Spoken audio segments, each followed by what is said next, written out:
سیدنا عمر ابن خطاب رضی اللہ تعالیٰ کیسے ہیں آپ سب؟ سارے جتنے بھی علاقے فتح ہوتے تھے ان علاقوں پر جب امیر منتخب کرنا ہوتا تو اس میں آپ کی بڑی گہری نظر ہوتی تھی، بڑی گہری نظر ہوتی تھی۔ ایک اصول ان کا یہ تھا کہ جو اپنے اوپر خرچہ کرتا ہے وہ امیر نہیں ہو سکتا، حتیٰ کہ کچھ امیروں کو آپ نے صرف اس لیے سسپینڈ کیا تھا کہ وہ اعلیٰ نسل کے گھوڑے استعمال کرتے تھے، سسپینڈ کر دیا تھا۔ ان کے بارے میں یہ باتیں آئی تھی کہ یہ بہت قیمتی مہنگے گھوڑوں پر سواری کرتے ہیں، آپ نے ان کو ہٹا دیا کہ گورنر آپ نہیں ہو۔ آپ کو جب بنایا گیا ہے تو امت کی فکر کے لیے بنایا گیا ہے، امت کی فکر، اور اس فکر میں سیدنا عمر ابن خطاب رضی اللہ تعالیٰ عنہ نے جو نظام بنایا تھا، میرے عزیزو آج کے دور میں بھی آپ کے بنائے ہوئے نظام کی ضرورت ہوتی ہے۔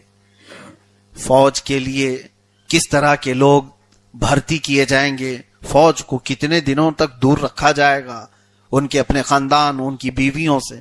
4 مہینے سے زیادہ کسی فوجی کو باہر رہنے کی اجازت نہیں تھی کہ وہ غلط کاریوں میں مصروف نہ ہو جائے، اور ادھر اس کی عورت کے جو حقوق ہیں وہ بھی پامال نہ ہوں۔ یہ نظام بنایا ہوا عہد فاروقی کا ہے۔ دنیا اس وقت فوجیوں کے حقوق نہیں مانتی تھی، فوجوں پر جو بھی کیا جاتا ہے یہ سمجھا جاتا ہے کہ لڑنے بھڑنے کے لیے یہ لوگ پیدا ہوئے ہیں، ان کا کوئی خاندان، ان کی کوئی بیوی بچے۔ میرے عزیزو یہ اپنے گھروں کے پیچھے جو چھوڑا ہے ان عورتوں کی بھی تو زندگیاں ہیں، ان کی بھی ضروریات ہیں۔ عہد فاروقی میں یہ قانون پاس ہوا کہ کوئی فوج میں، کوئی جہاد میں کہیں پر بھی جائے 4 مہینے سے زیادہ کا سفر نہیں کرے گا، واپس اسے اپنی عورت کے پاس آنا ہوگا، اس کی عورت کے حقوق پورے ہوں، اور پھر ان کے اندر بھی کوئی غلاظت نہ آئے۔ عہد فاروقی میں روڈ بنانے کا سسٹم شروع ہوا۔ پہلے روڈ اس طرح کے ہوتے نہیں تھے کہ ایک جگہ سے دوسری جگہ جانے کے لیے راستے بنے ہوں۔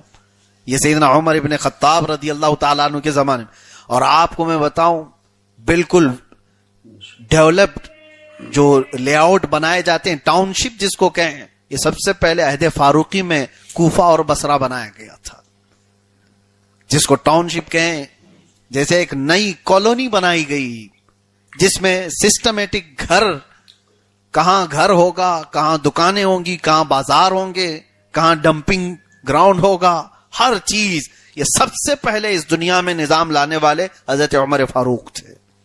اس سے پہلے لوگوں کا ایسا کوئی کانسیپٹ نہیں تھا، جہاں گھر بن گیا، وہ سیدھا ہے کہ ٹیڑھا ہے، راستے پر ہے کہ ادھر منہ کا ہے ادھر منہ کا ہے۔ سسٹمیٹک جو سب سے پہلے کالونی سسٹم لایا وہ حضرت عمر فاروق رضی اللہ تعالیٰ عنہ۔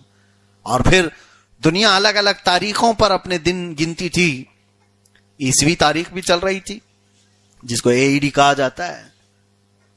یہ زمانے سے الگ الگ تاریخیں چلتی تھیں۔ حضرت عمر فاروق رضی اللہ تعالیٰ عنہ نے فرمایا اسلام ایک پورا سسٹم ہے، کسی چیز میں کسی کا محتاج نہیں۔ اسلام کی اپنی تاریخ ہوگی تو ہجری تاریخ جو شروع ہوئی یہ حضرت عمر فاروق نے شروع کیا تھا۔ حضرت عمر فاروق رضی اللہ تعالیٰ عنہ نے اسلام کی اپنی ایک تاریخ بنائی کہ روز اس کی بھی ایک تاریخ ہوگی۔ اور شروع کہاں سے کیا؟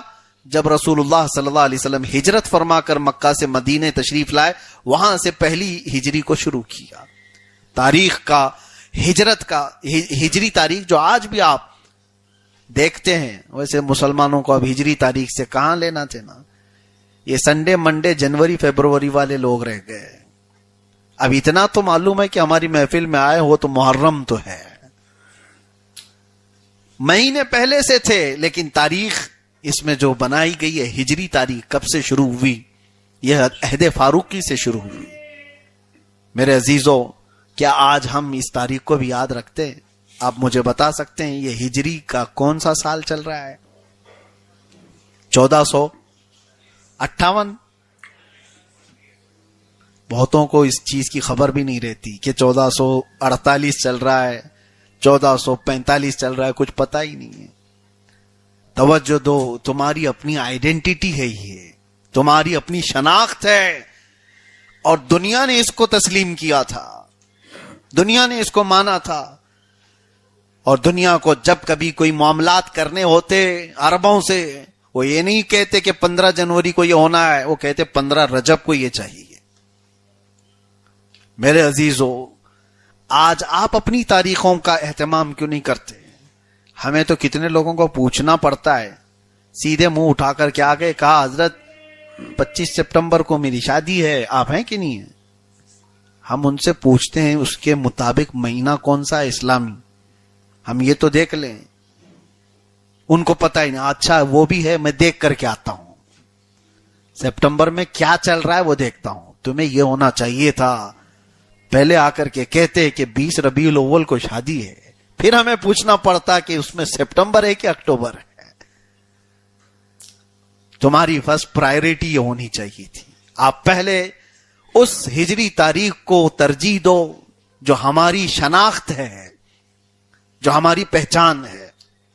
لوگوں نے اس کو چھوڑ دیا ہے، اور یہ قمری مہینے ہیں، اللہ تبارک و تعالیٰ کے بنائے ہوئے ہیں۔ اور ایسا میں نہیں کہہ رہا کہ جنوری، فروری، مارچ، اپریل یہ سب پورے گمراہ ہیں، ایسا نہیں ہے۔ وہ شمسی سال ہیں، سورج سے چلنے والے اور یہ چاند سے چلنے والے ہیں۔ یہ دونوں اللہ تبارک و تعالیٰ کے نظام کائنات میں موجود ہیں، ہم اس سے اپنے آپ کو دور نہیں کر رہے ہیں، لیکن جہاں ہماری پہچان بنائی گئی ہے اس پہچان کو بھی تو قائم رکھو، اس پہچان کو باقی رکھو۔ عربوں میں آج بھی سسٹم ہے، عرب میں آپ جائیں گے تو وہاں پہلی تاریخ آپ کو یہ نظر آئے گی اسلامی تاریخ، اور اس کے بعد جو موافق دوسری تاریخ ہے اس کو بھی بیان کر دیا جاتا ہے۔ یہ حضرت عمر فاروق رضی اللہ تعالیٰ عنہ کا بنایا ہوا سسٹم ہے۔ تاریخ بنانا ایسا آسان کام نہیں ہے، اور لوگوں کے لیے میرے عزیزو، سیدنا عمر ابن خطاب رضی اللہ تعالیٰ عنہ نے جو سہولیات قائم کی، یہ جو ڈاک کا سسٹم ہے، پوسٹ آفس جو ہوتے ہیں، یہ حضرت عمر کا بنایا ہوا ہے۔ ڈاک سسٹم کہ کیسے خطوط جائیں گے، کیسے خطوط وصول کیے جائیں گے، اس کی ڈیوٹی کس کی ہوگی، کون لوگ اس میں باضابطہ سیلریڈ لوگ تھے، محکمہ ڈاک اس کو کہا جاتا ہے، ٹیکسال جس کو کہتے ہیں۔ پھر کرنسی کا جو سسٹم آیا کہ کچھ بھی نہیں چلے گا، یہ حضرت عمر فاروق رضی اللہ تعالیٰ عنہ نے قائم فرمایا کہ ہماری اپنی پہچان ہوگی۔ آج ہر کنٹری میں آپ جائیں، کسی بھی ملک میں جائیں، پہلے ایسا نہیں ہوتا تھا، ایک ملک ہوتا کئی سکے ملتے آپ کو وہاں پہ۔ پہلے سسٹم ایسا تھا، ایک ملک ہے، سکے کئی ہوتے تھے، سونے کے بھی ہیں، چاندی کے بھی ہیں، پیتل کے بھی ہیں، تانبے کے بھی، اور الگ الگ نقشے کے ہیں، چلتے تھے تو ان کی اصلی ویلیو سے چلتے تھے۔ یعنی سونے کا اتنا وزن کا سکہ ہے، وہ چاہے اس پر کچھ بھی چھپا ہوا ہو، ویلیو ہے۔ چاندی کا سکہ ہے، اس پر کچھ بھی چھپاؤ، گھوڑا چھپاؤ، ہاتھی چھپاؤ، بادشاہ چھپاؤ، کچھ بھی ہو، لیکن اس کی اپنی ویلیو ہوتی تھی۔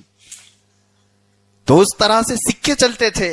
سیدنا عمر ابن خطاب رضی اللہ تعالیٰ عنہ نے ایک کرنسی جاری فرمائی اسلامی، درہم و دینار کو خاص فرما دیا گیا، اور اس کی ویلیو بھی تقریباً طے کر دی گئی، اور اسی پر سب کچھ نظام ڈیپینڈ ہے۔ کس کے پاس کتنے درہم ہو تو مالک نصاب ہے، کس کے پاس کتنے دینار ہو تو مالک نصاب ہے، زکوٰۃ دینے کے قابل ہے۔ یہ سب کرنسی بننے کے بعد ہر ایک کا وزن طے کیا گیا، دینار اتنے ہی وزن کا ہوگا، درہم اتنے ہی وزن کا ہوگا، اور جس کے پاس 40 دینار آ گئے وہ مالک نصاب ہے، جس کے پاس 200 درہم آ گئے، درہم چاندی کے ہوتے تھے، درہم چاندی کے ہوتے تھے، وہ مالک نصاب ہے۔ آج آپ سے یہ پڑھے لکھے لوگ ہیں، آپ لوگ بہت پڑھے لکھے لوگ ہیں، لیکن ایک مسئلہ میں آپ سے پوچھتا ہوں، زکوٰۃ دینے کے لیے ہر سال سنتے تو ہوں گے، مالک نصاب جس کو کہتے ہیں نا، جس کو اوپر زکوٰۃ فرض ہے، اس کے لیے سونا کتنا ہونا چاہیے؟ کتنا سونا اس کے پاس ہو، گولڈ کتنا ہو اس کے پاس جس کو زکوٰۃ دینا واجب ہے؟ بہت اچھا، کتنا؟ 7.5 تولہ سونا، اور چاندی کا بھی آپ نے سن رکھا ہوگا 52.5 تولہ چاندی۔ یہ کہاں سے آیا آپ کے پاس؟ یہ آج ہمارے پاس یہ سسٹم کہاں سے؟ 7.5 تولہ سونا اور 52.5 تولہ چاندی، یہ کس نے بنایا؟ میرے عزیزو، حضرت عمر نے جو درہم اور دینار کو بنایا تھا، 40 دینار وزن کرو گے 7.5 تولہ سونا بنے گا۔ 200 درہم جو چاندی کے تھے اس کو تولو گے تو 52.5 تولہ چاندی بنے گی. سسٹم وہی ہے. اور آج درہم و دینار ہے نہیں تو ان کا وزن تو برقرار ہے. اب قیامت تک کے لیے وہ سسٹم بنا ہوا ہے. خلافت کا سسٹم ایسی ہی نہیں کہ 4 لوگ بیٹھے اس کے یہ نظام الہی ہے. یہ قیامت تک چلنے کے لیے آیا ہوا دین ہے.